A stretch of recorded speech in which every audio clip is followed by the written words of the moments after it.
If you're going to talk about a wave of immigrants to any country, I think you need to start by asking why a large group of people would leave their home in the first place. In the case of most Chinese immigrants in the mid 1800s, it usually came down to two things: opium and a rebellion led by a man who believed he was Jesus' younger brother. In the early 1800s, most of what we consider modern China was ruled by the Qing dynasty, who controlled 18 provinces across their huge empire. But the vast majority of immigrants to the U.S. came from a single province, Guangdong.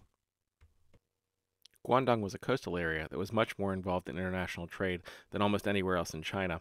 So much trade came through the region that in 1557, Portugal leased a permanent trading post in the mouth of the Pearl River Delta in the area now known as Macau. This trade was largely for Chinese luxury goods such as silk, porcelain, and tea. These were all items that were in high demand in Europe, but unfortunately there was far less demand in China for European goods. There was, however, one commodity that was in high demand in China: opium. The only problem was it was illegal. The Qing dynasty recognized the serious social problems of opium abuse, and so they banned production and importation of opium in 1800, and in 1813 followed that up with an additional ban of smoking opium entirely. This ban was a problem for the British East India Company, as large quantities of opium were being grown in their colonies in India. So British merchants began smuggling opium into China through various Chinese drug networks. The Qing dynasty first tried cracking down domestically, increasing the penalties for opium den owners to the death penalty, but still the opium crisis expanded throughout the region. In 1839, Chinese leaders wrote to Queen Victoria herself, appealing to her on moral grounds to help with this problem, but no response was received. And so they began using direct force against British merchants, confiscating around 20,000 chests full of opium from British ships and dumping the contraband into the ocean. British merchants were furious, claiming many of these ships were in international waters, and so they demanded compensation. The Qing dynasty not only refused the demands, but blockaded the Pearl River and pressured Portuguese officials to expel British ships from Macau, meaning British merchants would only be able to trade from the nearby island of Hong Kong, which was separated from the mainland and would make it more difficult to smuggle opium. But of course, the British didn't want to stop selling opium. Starting in June of 1940 and continuing for 2 years, British warships bombarded forts and seized cities all along the coast. Eventually, the Qing dynasty was forced to sign a treaty with the British that gave the British the port of Hong Kong and promised large financial payments to both the British government and the merchants. The Qing dynasty had to promise that any rights given to any other nations would also be given to the British, that the British would have access to 5 additional ports, and that British citizens living and trading in China would have full diplomatic immunity. This first Opium War, as it came to be known, was a huge embarrassment for the Qing dynasty, and the treaty functionally removed any barriers for opium imports, leading to even greater opioid addiction throughout the region. While all of this was going on, a young man named Xiuquan was growing up in a small rural community in the Guangdong province. He was a very bright child by all accounts, and his family had pinned all of their hopes on him being able to pass an incredibly difficult civil service exam. Passing the exam would give him access to a lucrative government job, something sorely needed in the rural community, but only about 1% of those who took the exam passed. He had, however, placed first in regional exams, and his whole family had pulled together money for him to be able to go to school, so hopes were very high. Hong traveled from his rural community to the city of Guangzhou to take the exam. Unfortunately, he was unsuccessful. Having no money to be able to continue schooling, he returned to his farm to work there. About a year later, he went with a wealthy friend he had met in school to study for an additional year, and he was able to return to his village and get a job as a schoolteacher. In 1836, he traveled again to Guangzhou to make a second attempt to pass the exam, but for a second time he failed. While in Guangzhou, he ran into a Christian missionary preacher who was handing out pamphlets and took one, but at the time he reportedly didn't think much of it. A year later, in 1837, he returned to Guangzhou to take the exam for the third time, and for the third time he failed. This third failure led to him having a nervous breakdown. He was reportedly delirious for days, and his family feared for his life. During this breakdown, he said that he had a vision of a heavenly father with a gold beard wearing a black dragon robe. This man gave him a sword and a seal and instructed him to rid the world of demons with the help of a celestial brother and a heavenly army. After recovering from his breakdown, he returned to teaching for a few years, before returning for a fourth time to take the test in 1843, but once again he failed. It was at this point that he finally took the time to really examine the pamphlet he'd been given by the Christian missionary all those years before, and it was at this point he seemingly became convinced that his visions matched the theology he was reading in the pamphlet. He determined that the old man with the golden beard was God, and that his older brother who would help him fight the demons was Jesus Christ, making him the Son of God and the younger brother of Jesus. Hong began to burn all of the Confucian and Buddhist statues in his home, and he began preaching his interpretation of Christianity. Hong was a member of a large ethnic group known as the Hakka. The Hakka had long been victims of discrimination, and so the idea that one of their own might be some kind of messiah had a certain appeal to people who had long been forced to submit to being second-class citizens under the Qing dynasty. In 1847, he began writing his own version of the Bible. He and his followers preached abstinence from opium and alcohol, as well as advocating communal land sharing that some later scholars have described as proto-communist. The Qing dynasty already wasn't particularly popular, even prior to increasing taxes to pay off British debt. Banditry was also rampant during this time, and this new movement offered to provide security to followers in these land-shared communes. By 1850, between 10,000 and 30,000 people had become followers of this new religion living in these communities, and local Qing officials became concerned by the power and the teachings of this new group, and sent some troops to disperse them. The first small group of troops was easily routed, and a local magistrate was killed. The Qing then sent a larger force, which was also defeated, and the commander of the force was beheaded. After this victory, Hong's followers, who called themselves God worshippers, were now in open rebellion against the Qing dynasty. On January 11, 1851, Hong declared that he was founding the Heavenly Kingdom of Transcendent Peace, and he and his followers began openly recruiting to grow their army to take on the Qing dynasty directly. By March of 1853, his supporters had captured the city of Nanjing, which Hong then declared the heavenly capital of the new kingdom. Hong and his followers were able to accomplish this in part because the Qing dynasty forces were dealing with other rebellions and conflicts throughout the empire during this time, causing their forces to be spread thin. But when Hong's forces attempted to expand north to conquer Shanghai in 1861, the Qing's other conflicts had stabilized, and they were able to focus on putting down this rebellion. By May of 1862, the Qing counteroffensive was just outside of Nanjing. By 1864, the city was surrounded, and its citizens were starving. With no food, Hong reportedly gathered herbs and weeds from the grounds of his palace to eat, claiming it was manna from God. There is some debate as to if what followed was an accidental poisoning or if he was actively attempting suicide, but the result was the same. Hong died on June 1st, 1864, and the city fell shortly after.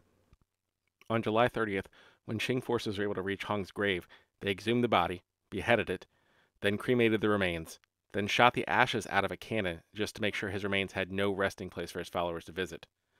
To say this rebellion was bloody would be an incredible understatement. During the conflict, both sides committed unspeakable atrocities against civilians as each side was attempting an ethnic cleansing of the other group. Any rules of war that might spare civilians were ignored, whole cities were burned to the ground, often with entire families trapped inside. During the 14 years of the rebellion, it is estimated that between 20 and 30 million people died, both from the direct conflict as well as the mass famine that came as a result. Some estimates reached as high as 100 million. For context, the estimated death toll of the American Civil War, fought around the same time, cost less than 1 million deaths, including disease and disruptions. Staying out of the conflict wasn't really a viable choice, both due to conscription laws and because both sides were engaging in a total war with the goal of ethnic cleansing. Because of this, even migrating elsewhere in China would not ensure safety depending on who won the war. This is what most of the Chinese who left in the 1800s were fleeing, and why so many came from one specific region of China. This exodus was global, but there was one destination at that time that was particularly attractive not just to Chinese refugees, but settlers from all over the world: California. Unlike much of the rest of North America, the conquest and colonization of California was more recent, and the Native Americans of the regions were experiencing the mass depopulation caused by the introduction of European diseases much later. Although the Spanish had claimed and explored the area for some time, it really wasn't until around 1769 that the Spanish established the more permanent Catholic mission settlements across California. At that time, an estimated 340,000 Native Americans lived in and around these new settlements. Many of these native people were convinced to come to the various missions, often with false promises, only to find themselves kidnapped and forced to perform largely unpaid labor. Records from the missions themselves indicate an incredibly high death rate, particularly for children.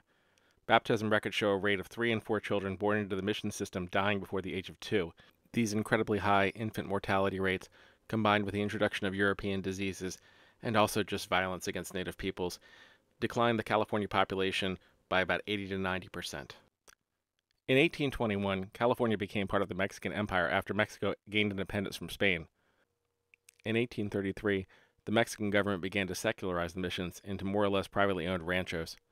This allowed the native population to leave the missions, but it did not grant them the land they needed to survive, as laws instead required the land be given to those who could at least prove partial European descent.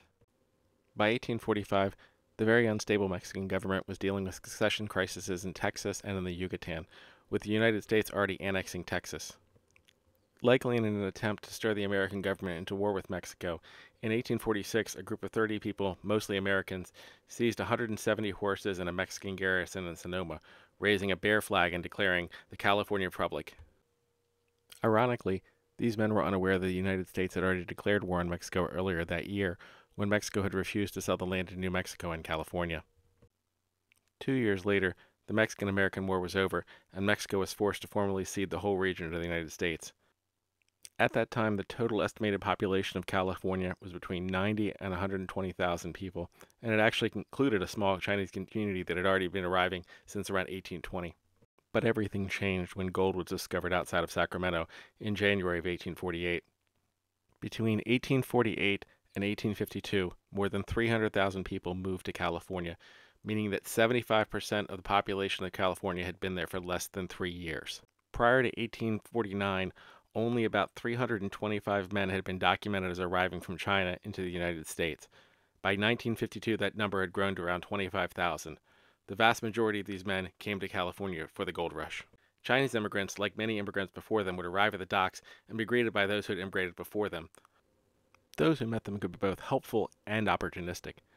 New immigrants would need a place to stay, access to work, and/or supplies, particularly if they were attempting to work in the mines.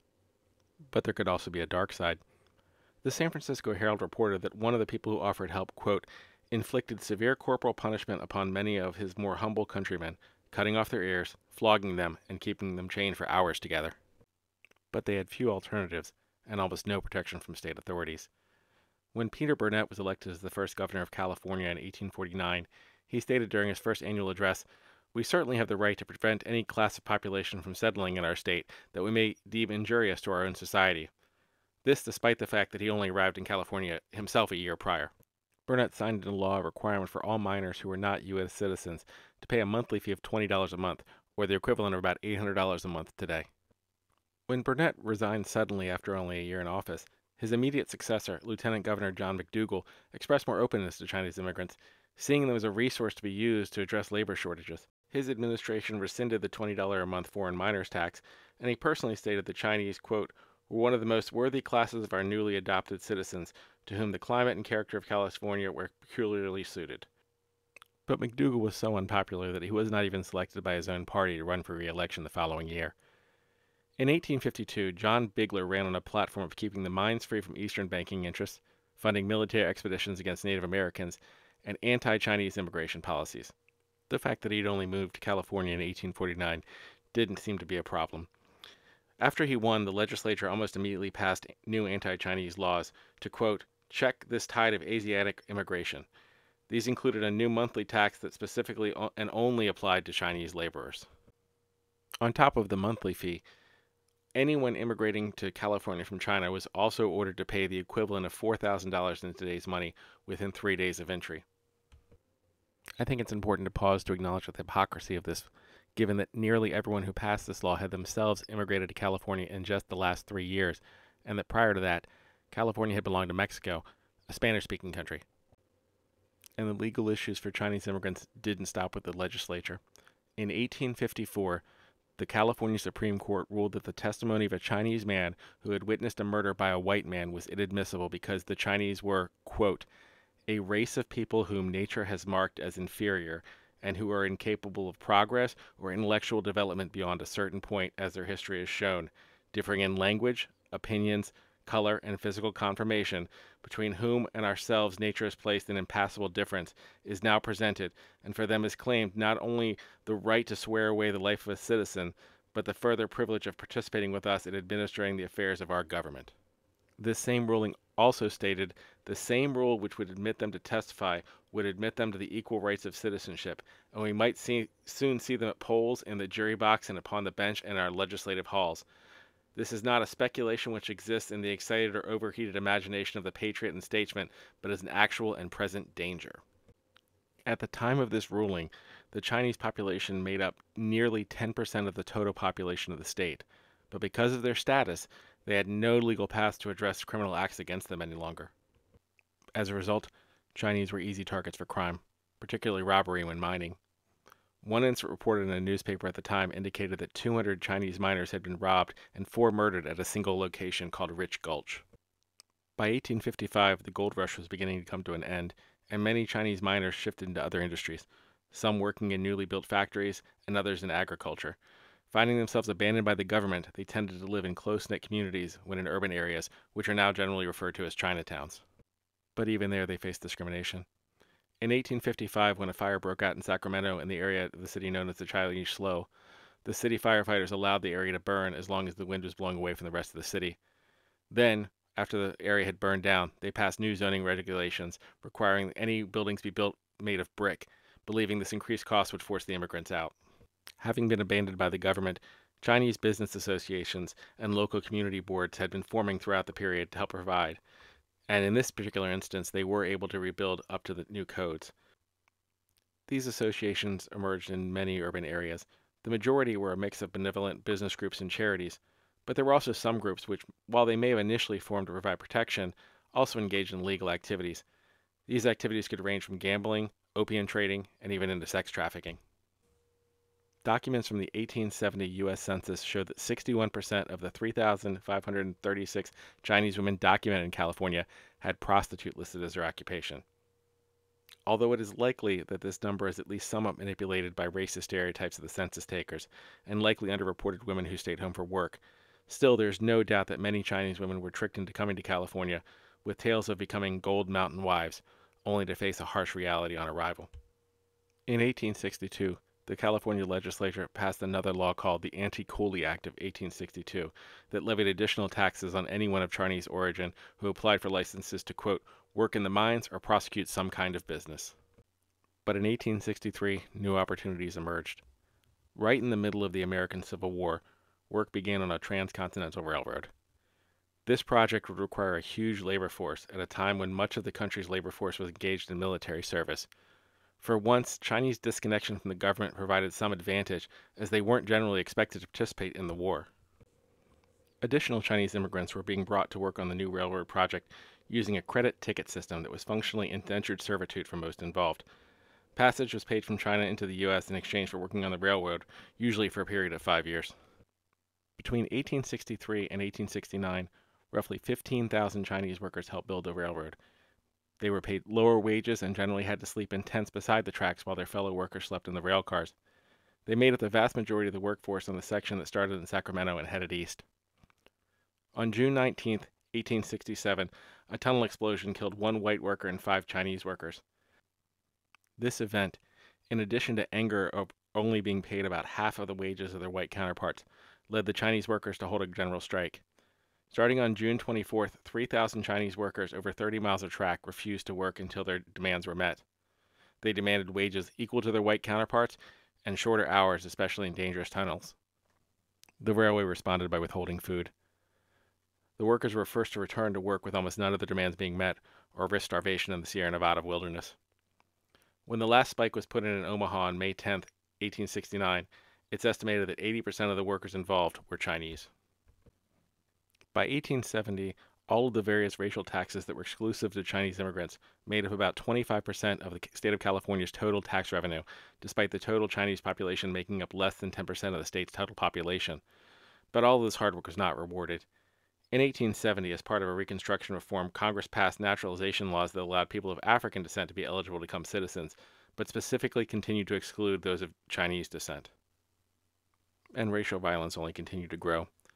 In 1871, after an incident that led to the death of a white man working with the police in Los Angeles' Chinatown, a mob of approximately 500 white and Latino Americans murdered at least 19 Chinese immigrants, 15 by public hanging. Others were beaten and at least one person's finger was cut off to take a diamond ring. 10 people were charged, 8 were convicted, but all of the convictions were overturned on appeal due to a technicality. The Los Angeles Daily News wrote of the outcome in 1873, "The convicted parties escape full punishment for their crimes by a quibble. Justice is complacent, and the eagle roosts high. Thus it goes." In 1875, Congress passed the Page Act, functionally making immigration of Chinese women to the United States illegal. President Grant warned Congress of the evils of, quote, the importation of Chinese women, but few of whom were brought to our shores to pursue honorable or useful occupations. Those who wrote the law were able to cite the American Medical Association, which stated, quote, Chinese carried distinct germs to which they were immune, but from which whites would die if exposed. But the real reason for the law was the fear that under the new 14th Amendment, Chinese children born into America would be citizens. The hope was that if you prevented Chinese women from being able to come to the country, interracial marriage laws would prevent Chinese men from having children in America, and then they would return after providing cheap labor. But for many, this didn't go far enough. On July 23, 1877, an anti-Chinese riot broke out in San Francisco over several days. 4 Chinese were killed, and a large portion of Chinatown was burned to the ground. In 1878, Reno's entire Chinatown was burned to the ground. In 1879, California's state constitution was amended to add the prohibition of employment of Chinese people by state and local governments, as well as by businesses which were incorporated in California. In 1882, Congress passed the Chinese Exclusion Act, which prohibited the immigration of all Chinese laborers for 10 years. This began what is now referred to as the driving out period. On September 2, 1885, approximately 150 armed white men, most of whom were members of the Knights of the Labor, terrorized hundreds of Chinese miners and their families in Rock Springs, Wyoming. One witness gave this account. Whenever the mob met a Chinese, they stopped him and pointed a gun at him, asked him if he had any revolver, and then approached him. They searched the person, robbing him of his watch or any gold or silver that he might have about him, before letting him go. Some of the rioters would let the Chinese go after depriving him of all his gold and silver, while another Chinese would be beaten with the butt ends of the weapons before being let go. Some of the rioters, when they could not stop a Chinese, would shoot him dead on the spot and then search and rob him. Others would overtake a Chinese, throw him down, search him and rob him before they would let him go. Some of the rioters would not fire their weapons, but they would use their butt ends to beat the Chinese with. Some would not beat a Chinese, but rob him of whatever he had and let him go, yelling to him to go quickly. Some, who took no part in either beating or robbing the Chinese, stood by, shouting loudly and laughing and clapping their hands. All told, at least 29 Chinese were murdered by the mob. Some were burned alive in their home while they tried to hide. Others were dragged out and mutilated. All but one of the 80 homes belonging to Chinese families in the area were burned to the ground. According to at least one account, one of the Chinese miners' penis and testicle were cut off and taken to a nearby saloon to be displayed as, quote, a trophy of the hunt. Rather than shock the country, the event seemed to be a catalyst toward validating further violence. A few days later, on September 7th, in the Squaw Valley of Washington, a group of white and Native American workers fired into the tents of Chinese workers, killing 3 of them. All across the West, Chinese miners were robbed and their houses burned, their families expelled from mining camps. On September 28, 1885, an anti-Chinese Congress met in Seattle, with Takoma, Washington's mayor, presiding. This group proclaimed that all Chinese people must leave the western Washington area by November 1st of that year. On October 3rd, they met to set up an ouster committee, which sent out letters to members of the Chinese community, stating they must leave the city of Takoma by November 1st. On October 31st, the night before the deadline, a rally was held, with nearly 700 people coming to participate in the expulsion. 150 of the Chinese residents of Takoma had fled, but 200 remained. No actions were taken on November 1st, but when those accused of the murder in the Squaw Valley were acquitted of all charges on November 2nd, many in the town took that as to mean they could act against the Chinese with impunity. On November 3rd, a mob of nearly 500 began rounding up all the Chinese who remained in the city, often breaking into their homes and dragging them outside. The mob forced them to march 8 miles in the pouring rain to the Lakeview train station. Once at the station, they were forced to buy a train ticket to Portland. Those without the money were forced to ride in boxcars or walk the 140 miles along the railroad track. At least 2 people died of exposure while waiting for the trains. On November 4th, the headline of the Takoma Daily Ledger was, "Gone. 200 Chinese leave the city. How the people's request was enforced." On November 7th, a celebration ball was held in Takoma. That same day, the mayor, the fire chief, and 25 others were indicted, becoming known as the Takoma 27. Community members cheered as they left to face the charges in Vancouver on November 9th, and by the 12th, thanks to a legal fund paid for by the community, all 27 had been released on bail and returned to the community, where they were reportedly greeted with great fanfare. The trial stalled for over a year before the charges were fully dropped on a technicality. In February of 1886, a similar expulsion was attempted in Seattle. A mob forced 350 Chinese down to the city docks, where they intended to force them onto ships going back to China. Federal troops were able to intervene to put down the riot, but about 150 Chinese people decided to leave out of fear. Mob violence against Chinese took place all throughout Washington state, in Portland, Oregon, and in California. In 1887, 34 Chinese miners were ambushed and murdered in Wallowa County over several days. Despite one of the men involved giving a full confession to the crimes, none involved were convicted. In 1892, when the 10 years of the Chinese Exclusion Act was set to expire, it was instead extended and strengthened with the Geary Act. This act added the provision requiring all Chinese residents to carry papers at all times, with the punishment of either deportation or a year of hard labor if they failed to. In 1902, the Chinese Exclusion Act was made permanent. In 1917 and 1924, it was expanded to include other Asian immigrants groups, such as the Japanese. In 1943, the total ban on Chinese immigration was lifted as part of the Magnuson Act. This act was part of an alliance with China during World War II against Japan and only allowed for 105 visas. In many states, Chinese Americans, including some U.S. citizens, were still denied property ownership rights until the Magnuson Act was itself repealed in 1865 and national origin formulas were abolished. History is awkward.